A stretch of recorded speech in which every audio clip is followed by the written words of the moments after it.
اپنی پیشانی زمین پہ جھکا کے کہتا ہے ربنا الہی تو نے اس دنیا کو بیکار نہیں پیدا کیا، ما خلقت ھذا باطلا، تو نے اس دنیا کو بیکار نہیں پیدا کیا۔ عقل بڑھتی جاتی ہے، سجدہ بڑھتا چلا جاتا ہے۔ رسول رہیں ان کی بولی اس پتھر دل پہ اثر نہیں کرتی ہے، تو اس میں واعظ کا قصور نہیں ہے، اس میں عالم ربانی کے سمجھانے کے انداز کا قصور نہیں ہے۔ قصور یہ ہے کہ وہ زمین پتھریلی ہے، وہ زمین سنگلاخ ہے، وہ زمین ہارڈ ہے جس میں پانی اثر نہیں کرتا ہے۔ پتھر پہ پانی گرا، ڈھلک کے نیچے گر گیا، پتھر سوکھا کا سوکھا رہ گیا۔ اس لیے یہ نہ کہیں کہ صاحب سمجھانے کا انداز برا ہے، یہ کہیں کہ میرا دل اتنا سخت کیوں ہے کہ جس میں نصیحت نہیں اتر رہی ہے اور نصیحت کا پانی اس کو زرخیز نہیں بنا پا رہا ہے۔ تو ان کو کوسنے کے بجائے اس کو کوسا جائے، اپنے دل کو کوسا جائے۔ ان کو کہنے کے بجائے اپنے دل کو زندہ کرنے کا سامان کیا جائے، تاکہ دل جو مر گیا ہے وہ زندہ ہو جائے، دل جو سخت ہو گیا ہے وہ نرم ہو جائے۔ طریقہ ہے کہ جب زمین جل جاتی ہے، بارش رک گئی، کھیت سوکھ گیا، اب اس میں کوئی فصل پیدا نہیں ہوگی، تو اب اس میں فصل پیدا کرنے کے لیے اس زمین کو سیراب کیا جاتا ہے، اس میں پانی ڈالا جاتا ہے، بارش ہوتی ہے، زمین نرم ہوتی ہے، زمین زرخیز ہو جاتی ہے، اب اس میں دانہ ڈالو، پھر وہاں سے پودا نکلتا ہے اور لہلہاتی ہوئی فصل نکلتی ہے۔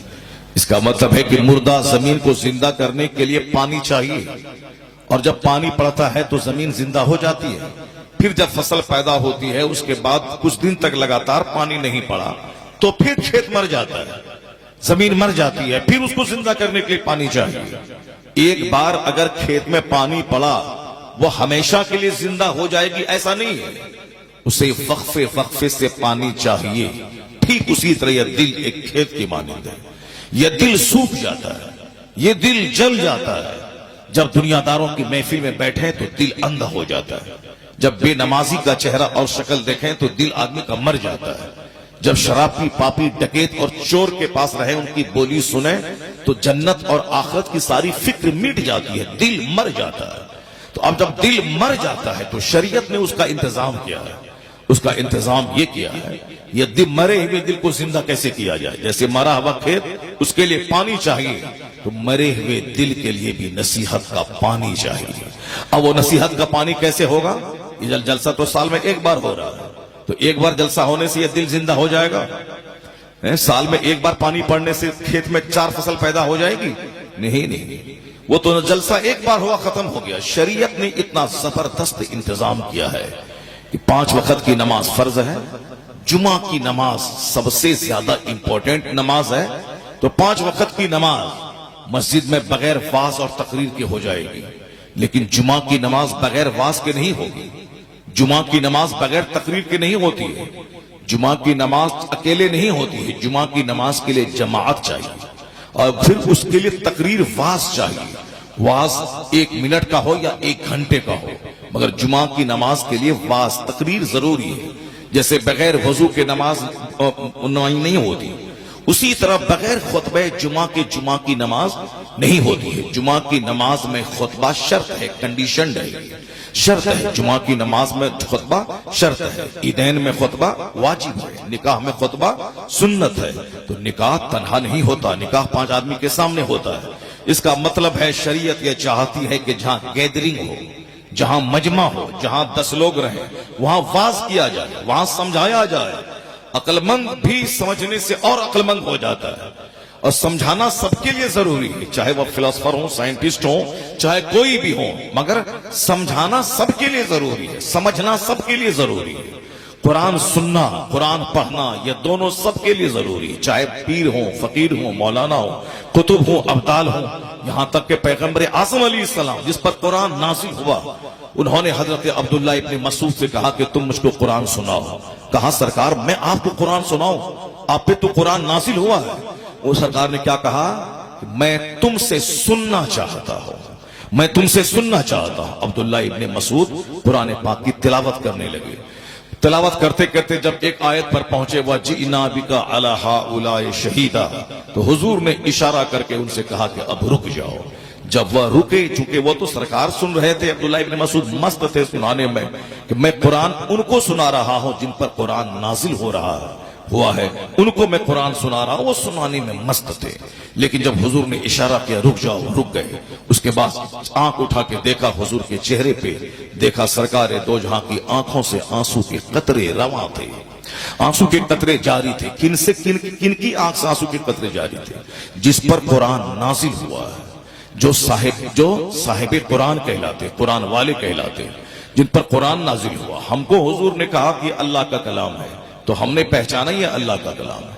حضور نے کہا کہ یہ میری حدیث ہے، یہ میں کہتا ہوں، قرآن کی تشریح یہ حدیث ہے، اور دونوں مصطفیٰ اپنی زبان سے کہہ رہے ہیں کہ اللہ کا کلام ہے، اسے نوٹ کیا جائے، یہ ہماری حدیث ہے، اسے یاد رکھا جائے۔ تو ایک زبان سے قرآن بھی نکل رہا ہے اور حدیث بھی نکل رہی ہے۔ اگر حضور کی ذات میں شک اور ڈاؤٹ ہو تو یہ شک تو قرآن میں چلا جائے گا، یہ شک تو آخرت پہ چلا جائے گا۔ اس لیے بلائنڈلی آنکھ بند کر کے حضور سے محبت کرنا ضروری ہے، تاکہ بندہ حضور پر یقین جتنا پختہ کرتا جائے گا، عقیدہ توحید مضبوط ہوگا، عقیدہ آخرت مضبوط ہوگا، عقیدہ رسالت، عقیدہ نبوت مضبوط ہوتا چلا جائے گا۔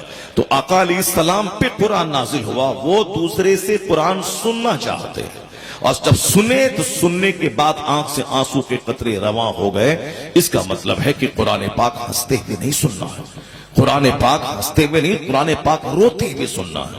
قرآن پاک نازل ہوا ہے حسن کے ساتھ، حسن کے معنی ہوتے ہیں سورو، حسن کے معنی ہوتے ہیں غم، حسن کے معنی ہوتے ہیں سفرنگ، یعنی قرآن پاک غم کے ساتھ نازل ہوا ہے۔ سرکار دو جہاں پہ جب وحی نازل ہوتی تھی، ٹھنڈی کے زمانے میں، کڑاکے کی سردی کے زمانے میں بھی سرکار کی پیشانی پہ پسینے نکل آتے تھے، اور حدیث میں آیا ہے کہ حضور کی پیشانی پہ جو پسینے آتے تھے وہ پسینے موتیوں کی طرح چمکنے لگتے تھے۔ سرکار کی پیشانی اگر پسینے آتے تھے، اس کا مطلب ہے کہ بہت تکلیف کے ساتھ وہی نازل ہوتی تھی، اور جرس کی آواز، کبھی کبھی گھنٹی کی آواز آتی، آقا علیہ السلام پر کیفیت طاری ہو جاتی، جبرائیل امین آ کے آپ پر قرآن پاک نازل فرماتے۔ پھر سرکار دو جہاں جب سے فارغ ہوتے تب اپنے صحابی سے کہتے کہ اسے نوٹ کر لیا جائے، پھر وہ نوٹ کرتے۔ اور آج تو 300 پارے ہمارے سامنے بالکل مصحف کی صورت میں پرنٹنگ پریس سے نکل کے موجود ہے، ایک ایک مسجدوں میں 1,000 قرآن پاک کے نسخے ہیں۔ لیکن آج سے 1400 سال پہلے صحابہ کرام کے عہد میں ہڈی پہ، پتھر پہ، درخت کے پتوں پہ، لکڑیوں پہ یہ سب لکھے جاتے تھے، اور ایک ساتھ یکجا قرآن نہیں تھا۔ اور آج تو پڑھنے میں، مگر وہ لوگ اس وقت میں حافظ قرآن تھے، اس کو پڑھتے تھے، اور آج تو ہمیں قرآن پاک پورا پڑھنا میرے لیے آسان ہو گیا ہے، چونکہ پرنٹنگ پریس سے پورا قرآن چھپ کے سامنے آ رہا ہے۔ ہمیں ڈھونڈنا نہیں کہ سورہ یوسف کہاں ہے، ہمیں ڈھونڈنا نہیں کہ اس کے بعد کون سی سورت ہے، ہمیں ڈھونڈنا نہیں کہ سورہ زلزال کے بعد کون سورت آئے گی۔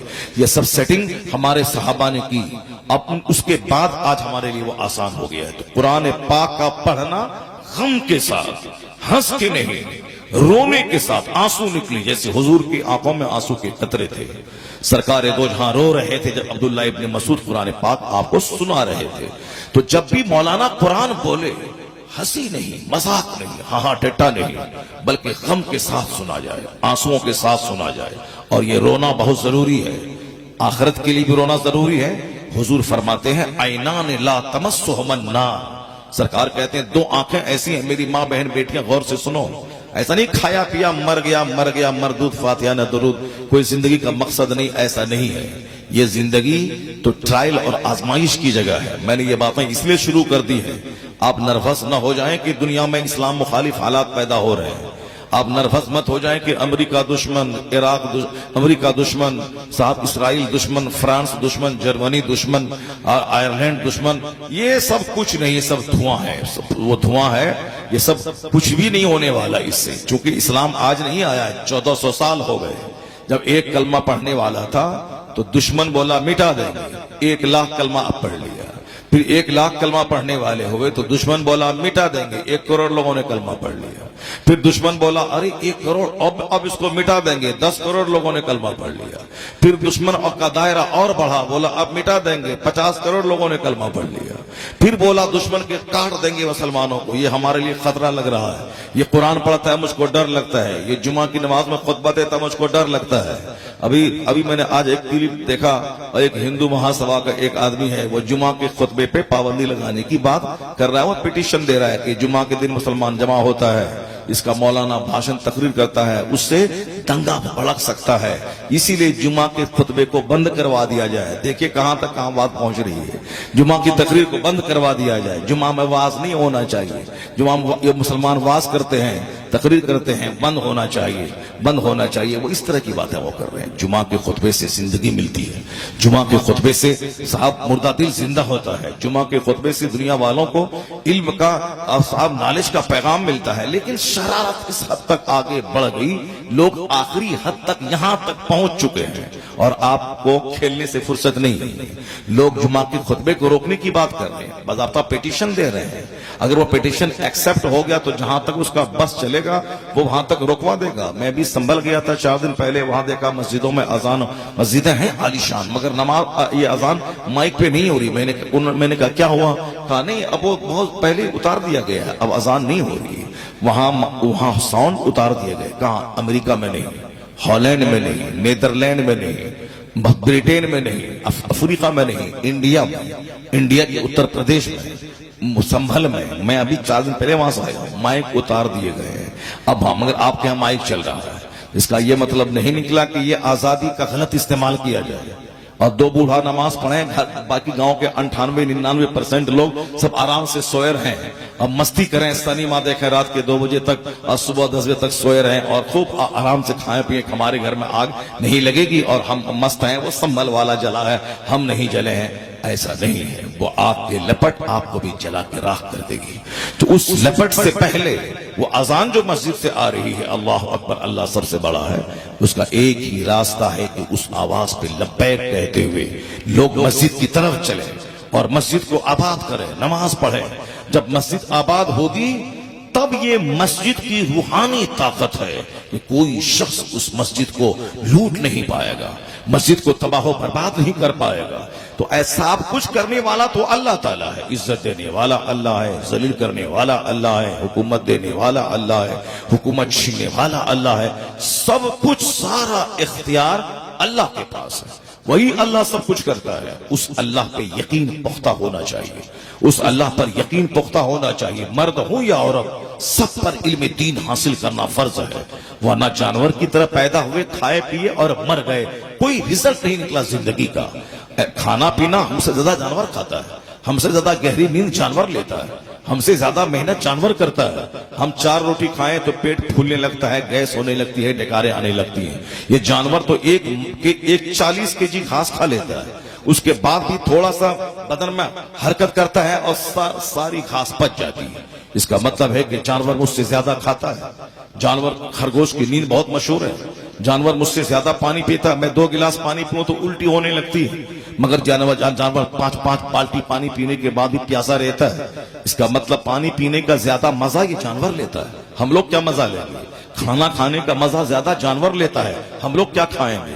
ہم لوگ کیا بچہ پیدا کریں گے؟ شادی کے 10 سال ہو گئے، 5 بچہ ہوتا ہے، 5 بچہ تو ہر سال ہونا چاہیے، لیکن نہیں، بیوی مر جائے گی اور ہم مر جائیں گے، اسی لیے ہمیں 10-20 سال میں 5 بچے پر آؤٹ ہونا پڑتا ہے۔ لیکن یہ جانور کو دیکھ لیں، جو گھاس کھانے والا جانور 1 سال میں 10 بچے پیدا کرتا ہے، بکری 10 بچے پیدا کرتی ہے، صاحب کتیا 10 بچے پیدا کرتی ہے۔ اس کا مطلب ہے کہ بچہ پیدا کرنا یہ بہت بڑا کام نہیں ہے، یہ کام تو جانور مجھ سے زیادہ کرتا ہے۔ کھانا کھا لینا گلے تک یہ بہت بڑا کام نہیں، یہ کام تو مجھ سے زیادہ جانور کر لیتا ہے۔ اب پانی پی لینا یہ بہت بڑا کام، کمال نہیں، یہ کمال تو جانور میں مجھ سے زیادہ ہے۔ سیکس کرنا، اب مرد تو جو اشرف المخلوقات ہے یہ تو 1 منٹ میں آؤٹ ہو جاتا ہے، یہ جانور تو 2-4 گھنٹے تک اپنی بیوی سے چپکے رہتے ہیں، تو جو انجوائے وہ کرتا ہے یہ جانور، یہ انسان کیا کر پائے گا؟ یہ تو 1 سیکنڈ میں آؤٹ ہو جاتا ہے، وہاں 2-2 گھنٹے کتا کتیے سے چپکا رہتا ہے۔ اس کا مطلب سیکس پاور جانور میں زیادہ ہے، کھانے کی طاقت جانور میں زیادہ ہے، پینے کی صلاحیت جانور میں زیادہ ہے، تو پھر ہم سپیریئر کیوں ہیں؟ اشرف المخلوقات کیوں کہلاتے ہیں؟ یہ انسان سپیریئر مخلوق ہے، یہ جانور جانور ہے، میں سپیریئر ہوں، اشرف المخلوقات ہوں۔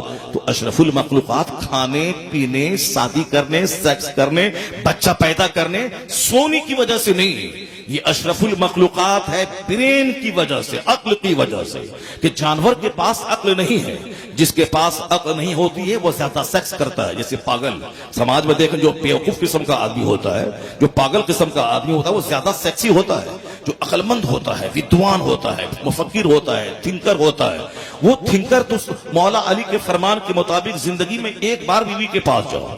کہا مولا جس سے زیادہ جانا چاہے، کہا سال میں ایک بار۔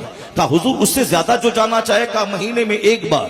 کہا اس سے زیادہ جو جانا چاہے، کہا وہ موت کا کنواں ہے، جتنی بار چاہو چھلانگ لگا لو۔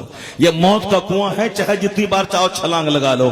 آج کل جس کے پاس بہت بڑا برین نہیں ہے، بہت بڑا ایم نہیں ہے، بہت بڑا مقصد نہیں ہے، بہت بڑا کام کرنے کا پلان نہیں ہے، وہ کھائے گا اور گھسا رہے گا۔ اسی لیے گال چپک جاتا ہے، بدن سوکھ رہا ہے، اور صاحب جوانی ہی میں سارا کرم ہو گیا ہے، اسی لیے کہ وہ کھاتا ہے، سیکس کرتا ہے، اور اس کے علاوہ آگے اس کو کچھ معلوم۔ تھنکر، عقل مند، مفکر، ریسرچر جو ہوتے ہیں، وہ سب کے اس کی ساری انرجی اس کی اسٹڈی کی طرف ہوتی ہے، ساری انرجی اس کی لوگوں کو کچھ دینے، آوشکار کرنے کی طرف ہوتی ہے، اس کی ساری انرجی تھنکنگ اور انڈرسٹینڈنگ کی طرف ہوتی ہے، اس کی ساری انرجی کھانے سیکس کرنے کی طرف نہیں ہوتی ہے۔ یہ انسان اشرف المخلوقات ہے، یہ انسان آسمان پہ غور کرے گا، زمین پہ غور کرے گا، سورج، چاند، ندی، نالے، ستاروں پہ غور کرے گا، اپنی پیدائش، لائف اینڈ ڈیتھ پہ غور کرے گا، پھر یہ مقصد حیات کے بارے میں سوچے گا کہ میں کیوں پیدا ہوا ہوں، میں کیوں مر جاتا ہوں، کون ہے جو سورج کو ڈیلی اگاتا ہے اور ڈباتا ہے، کون ہے جو موسم بدلتا ہے، کون ہے جو مجھے پانی کی بوند سے پیدا کر کے اتنا بڑا عجوبہ انسان بنا کر پھر موت دے کر مجھے مٹی میں ملا دیتا ہے۔ جب ان ساری چیزوں پہ انسان دماغ لگا کے غور کرے گا تو پھر کیا ہوگا؟ کھانا چھوٹا، پانی اس کا چھوٹا، کھائے گا ضرورتاً، پانی پیے گا ضرورتاً، اور سوئے گا ضرورت کے تحت تاکہ میں زندہ رہوں، کھاؤں تاکہ میں زندہ رہوں، پانی پیوں تاکہ میں زندہ رہوں، پانی پینے کے لیے زندہ نہ رہو، کھانا کھانے کے لیے زندہ نہ رہو، کھانا ضروری ہے تاکہ میں زندہ رہوں، اور پھر شادی کرنا ضروری ہے تاکہ 2-4 بچے میرے پیدا ہوں جو میری نشانی بن کے دنیا میں رہے۔ تو بچہ پیدا کرنا شادی کرنے کا مقصد ہے، نہ کہ صاحب بچہ ہو نہ ہو ساری زندگی اسی میں گھسے ہوئے رہیں اور اپنی جوانی اور اپنی صحت سب کو تباہ و برباد کر دیں۔ عقل جب گھٹتی ہے تو شہوت پروان چڑھتی ہے، اور عقل جب کامل ہوتی ہے اور عقل جب پختہ ہوتی ہے تو آدمی شہوات کی دنیا سے اوپر اٹھتا ہے، ڈیزائرز کی دنیا سے اوپر اٹھتا ہے، ورلڈلی وشیز کی طرف سے آدمی اوپر اٹھتا ہے، تب وہ پروفیٹیبل بنتا ہے سماج کے لیے، تب وہ لابھدائک بنتا ہے سماج کے لیے، وہ سماج کو کچھ دینا چاہتا ہے، وہ سماج میں کچھ اچھا کرنا چاہتا ہے، وہ اپنے خالق اپنے مالک کو راضی کرنا چاہتا ہے۔ اس لیے کہا گیا کہ انسان اشرف المخلوقات اس لیے ہے، یہ کھانے پینے سیکس کے لیے نہیں پیدا ہوا ہے۔ کھانا پینا سیکس زندگی کی ضرورت ہے اور زندہ رہنے کے لیے ضروری ہے، اور زندہ رہنا کیوں ضروری ہے؟ وَمَا خَلَقْتُ الْجِنَّ وَالْإِنسَ إِلَّا لِيَعْبُدُونَ، ہم نے انسان کو عبادت کے لیے پیدا کیا ہے۔ کھانا پینا، گھر مکان، زمین جگہ، کھیتی باڑی، بزنس، صنعت و حرفت، ڈاکٹر، انجینئر، میڈیکل سائنس پڑھنا، انجینئرنگ کرنا، یہ ساری چیزیں زندہ رہنے کے لیے ضروری ہے، اور زندہ رہنا ضروری ہے خدا کی عبادت کے لیے۔ اس لیے آدمی جب اس پوائنٹ پہ غور کرتا ہے کہ اللہ نے انسان کو عقل سلیم دیا اور اس عقل کا استعمال کرتے ہوئے حرام و حلال، جائز و ناجائز میں یہ فرق پیدا کرتا ہے، تب یہ انسان شریر نہیں بنتا، اپنی پیشانی زمین پہ جھکا کے کہتا ہے ربنا الہی تو نے اس دنیا کو بیکار نہیں پیدا کیا، ما خلقت ھذا باطلا، تو نے اس دنیا کو بیکار نہیں پیدا کیا۔ عقل بڑھتی جاتی ہے، سجدہ بڑھتا چلا جاتا ہے۔